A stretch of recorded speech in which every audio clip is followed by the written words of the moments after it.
Hi, my name is Jess and I run Moody Music, and today joining me is Snark. Hi Snark, how are you? Hello. Hey, Jess. Hey, Jess. I'll get you guys to introduce yourselves and what you do in the band for those of you who haven't come across Snark before. Yeah, I'm Stefan. I play guitar and I sing and jump around a lot. a lot. My name's Matthias and I play drums and I move my hands a lot. And sometimes my feet. And I'm Pat. I play bass, and I make a habit of staying as stationary as possible. He's invisible to the naked eye. balance. I got to balance it out. I don't want no movement. Yeah, it's No, good. you need a runway. You gotta have a runway. Yes, you gotta move. Okay. Anyways, Snark is joining me today to talk about the new single Weightless, which was actually released today of this interview. So this song, it's about connections. What is the song about? Can you guys extend a bit more on that? Yeah. So I guess like it's a song about, your connections to your friends and your loved ones. I think one of the things we're trying to capture like lyrically and in terms of how the song feels is feeling on top of the world. With your mates. I think that's it's a really special feeling, something we wanted to celebrate coming out of like a long, dark, lonely couple of years. And because it's a Snark song, there's a little bit of angst there in the verses, a little bit of darkness, just to, like Pat was saying before, keep things nice and balanced. So That's it. Yeah, that's how pop punk is. You got to sound happy, but then have like really depressing lyrics. That's what you do. That's it. It's a formula. Yeah. Yeah. I noticed that in the song, there's a lot of like references and symbolism to like the avenue. Why did you guys use that like term of phrasing within the lyrics? well, that's fine. I feel like the song, like for the longest time, actually, I noticed in our share folder today, or like the Google Drive, the song's still called Avenue in there. Yeah. That's, yeah. That was the word title. And it's hard to shake, but because obviously like it comes up so much. But the Avenue is kind of like it's a bit of a placeholder, It's less like a specific place, like maybe it could kind of be anywhere for anyone, just depending on like where you meet somebody. It's like you never really know when you're going to meet important people. It can be like the most mundane place in the world, like I met Pat at high school, I met Mati at soccer training, and it's like I didn't know when I met them there that they were going to change my life in the way that they did. But yeah, it's funny like that. Would you say that this song is relevant to like past, present, and future relationships? Yeah, for sure. I would say it's like any special relationship. So I guess in the future you're gonna meet new people, have new relationships. And in the past, obviously hopefully you've had some really nice relationships to think back on. But yeah, that's kind of like the whole idea. Yeah, and you got your avenue, and people come and go. They walk with you for a bit, they go their own way, but It's true. ultimately, walk your own path. Is it a tribute to Ocean Avenue by any chance? No, I just thought like Avenue sounded better than supermarket, On the supermarket, Yeah. different vibe. Not that I've met anyone in a supermarket. I feel like that's the worst place to meet people in the world, because like you're there for a really specific purpose. You're like trying to get out of it. Everyone's happy at the supermarket. Yeah, I love supermarkets. There's always one. you're a monster. You're a monster. I bet you like go to like the counter like where people are serving as well. Like you want that social interaction. Yeah. It's You like just you sit will not there do the with a self can of checkout. Coke. I distract them for like 10 minutes. Yeah, like I just slow them down completely. There's like a line behind me. But the conversation's good, so they can't just like tell me to leave. He pays with coins as well. It's frustrating. I saw him once try to pay 5 by check. cents. I'm a good guy, really, though. I swear. Outside of the supermarket, sweet as pie. Yeah. Weirdly enough, like there was a specific little moment that I was thinking of, like when I wrote that line. I met my girlfriend. This sounds weird. I met my girlfriend in an alleyway on my first day of uni, and so a bit of a cheeky nod to that. But Alleyway just sounds all kinds of seedy, you know Yeah. what I mean? Avenue's much prettier. For sure. Absolutely. Yeah, you can't have Dodgy Alleyway as a single title. No. Nah. Dodgy Alleyway. Especially if you say Dodgy dodgy, yeah. Snark's next hit single, Dodgy Alleyway.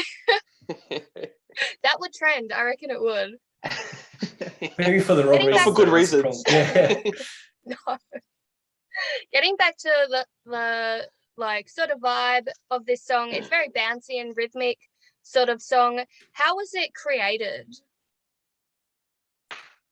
I'd say it's been created like a lot of the songs of recent times where we just like send each other like song files and things. Am I right? Or is this one? Did we write this one? This is an old one. This we've had this for ages. I reckon. Like this is one that we've worked on. I've got like voice memos from like pre lockdown of us like jamming this out. Like it ended up like wildly different, but yeah, I think a lot of the bones were there from us like bouncing off each other in a room. You know, like what was it? It was just probably like an intro, right? Or like and a bit of a verse. The chorus, wasn't it? The verse and the chorus. I remember That's cool. And then we just like finished it off individually, right? Kind of thing. Yeah. Then lockdown happened, and it ended up. I reckon it ended up better as a result. Like maybe a little bit more like thought out. Yeah. You know? I have to agree. I feel like working in lockdown and like sending each other files and back and forth gives you a lot more time to think about what each part should be and like try different things. Sometimes like when you're in the room together, you go to the things that are like natural to you because it's the simple thing to do. And then like, you don't really put a lot more effort to try to make try and write things a little different than you would, which is cool about doing it from each other's houses. Like it's easy.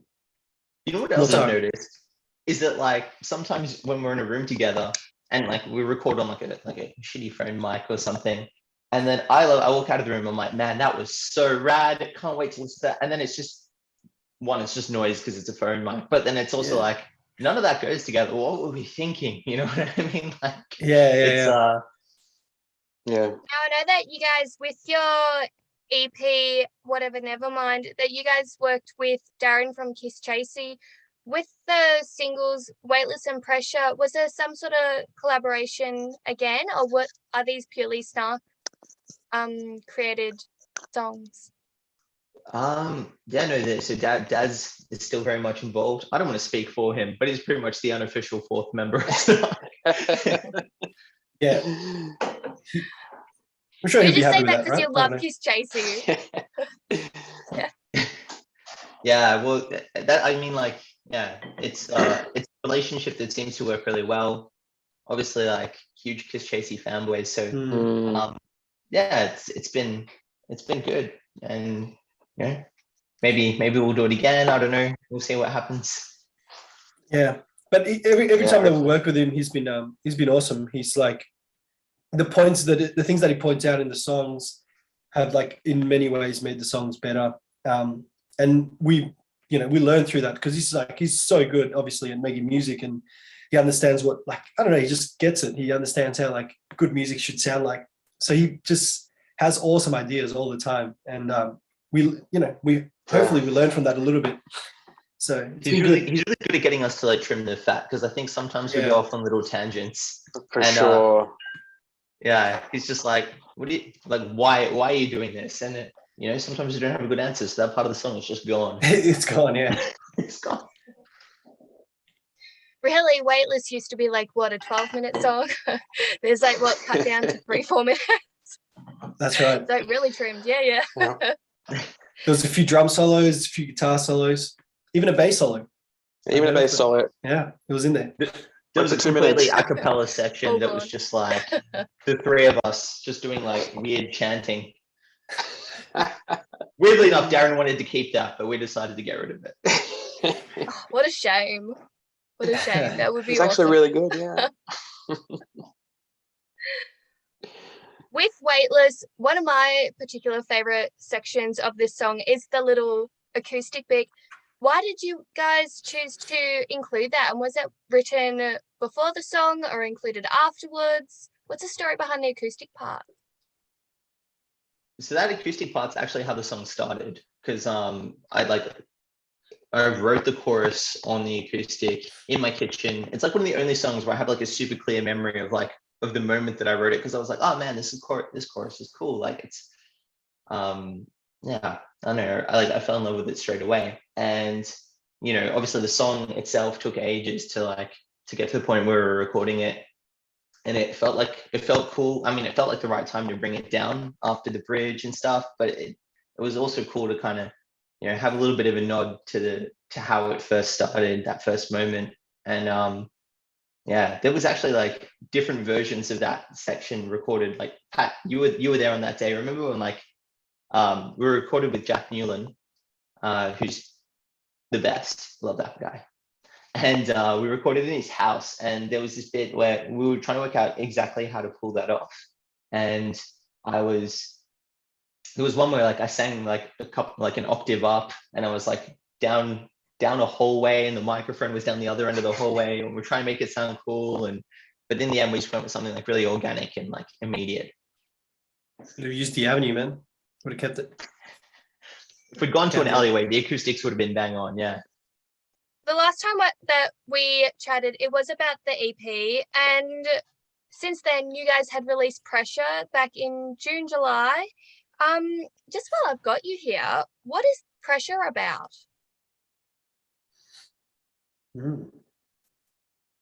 Interesting question. Like no pressure at all. Hey, moments like this.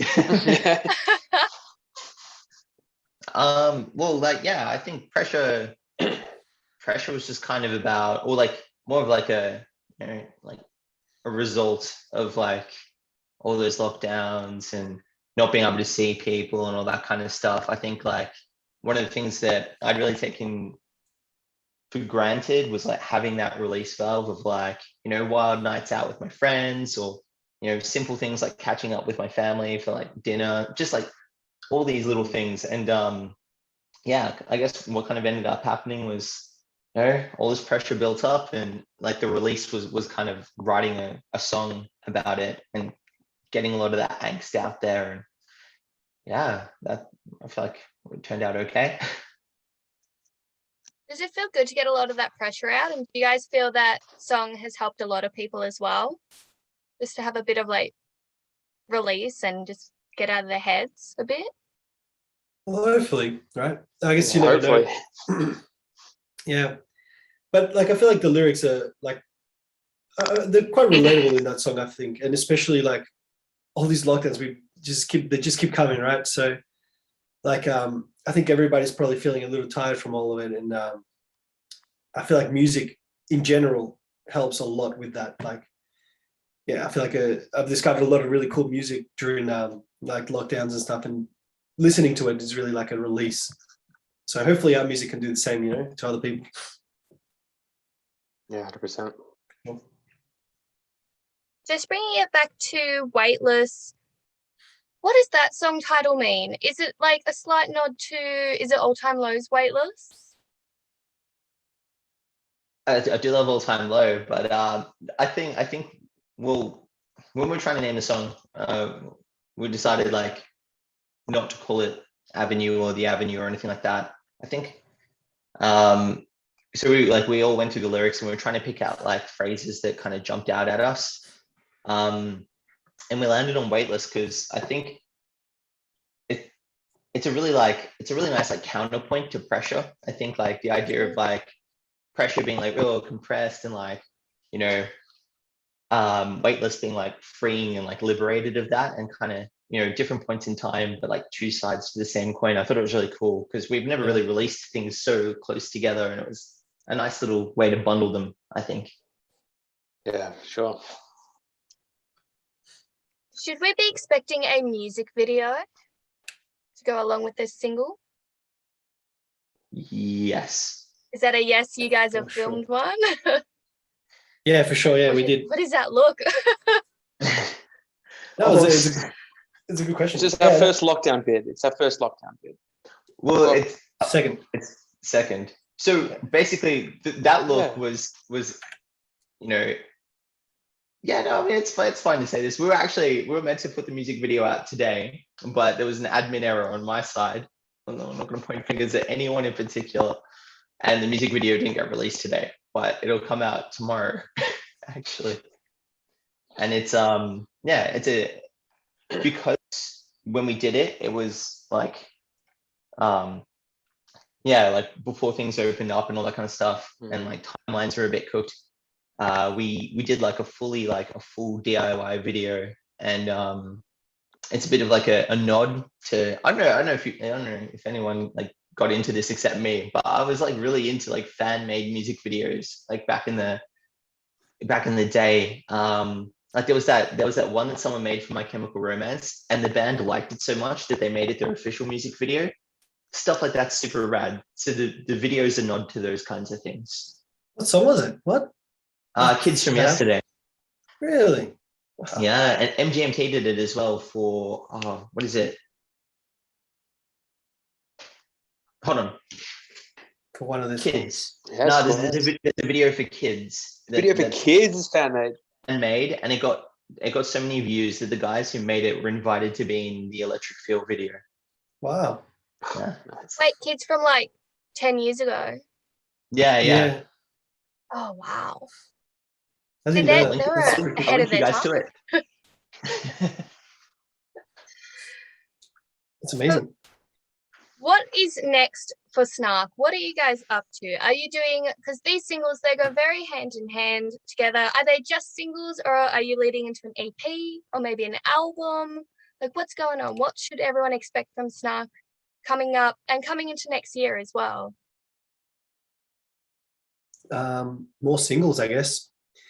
So we wanted to do an EP, but we I don't know. It's just tricky. So we're thinking that we'll bring out some more singles, and then keep working towards the EP. So we have the EP like mostly ready, hopefully by next year, and release some singles as well to keep it all going. And then EP coming soon, but not next year probably.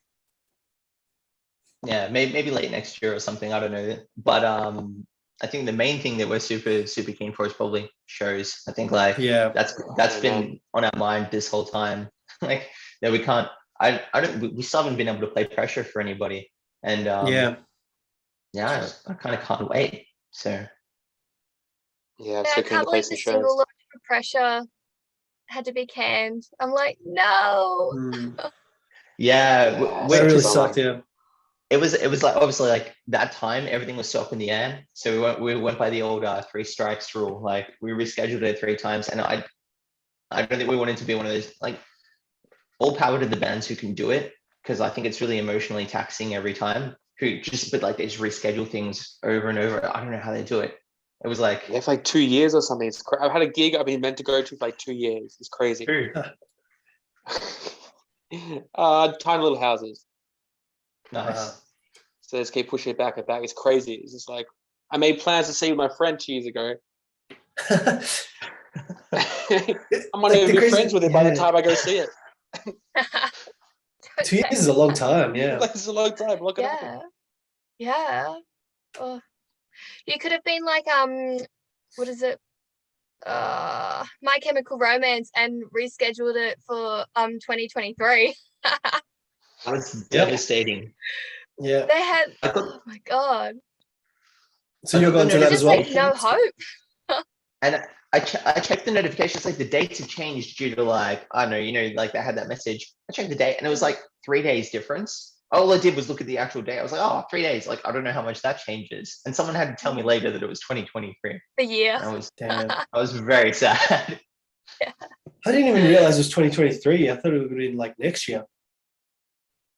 That's crazy. Oh, see, that's what everyone thought. And then everyone's like, oh no, it's actually the year after. It's like, oh, right. It's like, when is Green Day ever going to come back again? I'm still waiting for that Hello Mega tour.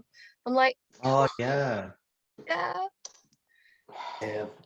Yeah, I feel like COVID's definitely robbed us of a lot of shows and music. Huh? It's kind of sad. Oh, absolutely. Yeah. But are you guys going to do a single launch for Weightless? Are you still waiting a little bit for things to recover a bit more? No, so I think that the issue with like booking shows at the moment is that like because there's all these shows have been pushed back, like dates are hard to find at the right The place, backlog, yeah. at the right times. Yeah.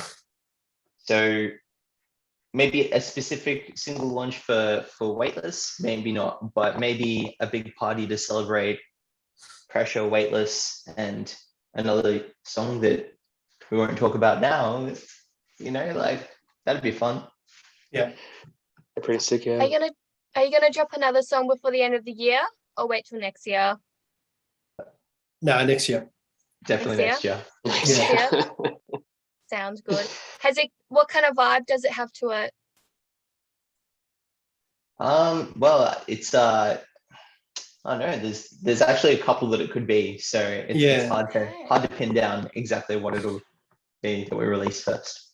A mystery, Snark's mystery song next year. Very exciting. You heard it here first, yeah. We're releasing a song next year. There is gonna be a mystery Exclusive. song. I can tell you you that it's going to be called Dodgy Alleyway. So that's the only thing I can confirm. Sketchy Alleyway. The new single, Sketchy Alleyway, coming to you next year. I like it.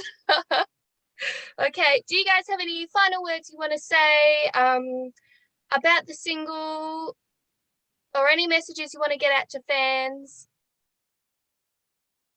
All I can say is, thanks for listening. And if you do listen to it loud in your car, then you're going to love it. Yeah, I mean, thanks to anyone who's checked it out. Thanks to anyone who will check it out after. Thanks to anyone who's watched this interview for this long. You know. Oh hell yeah. And yeah, thank you to you for having us. It's been a pleasure as always. Yeah. Thanks, Jess. I love It was a good chat. Love chatting to Snark. Oh.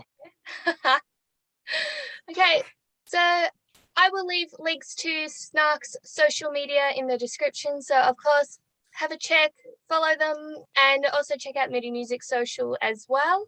Yeah, thank you guys so much for joining me to chat about Snark and your new single, Weightless, which came out today. So congrats on that. Very exciting. Yeah, awesome. Thanks, guys. Thanks, Jess. See ya.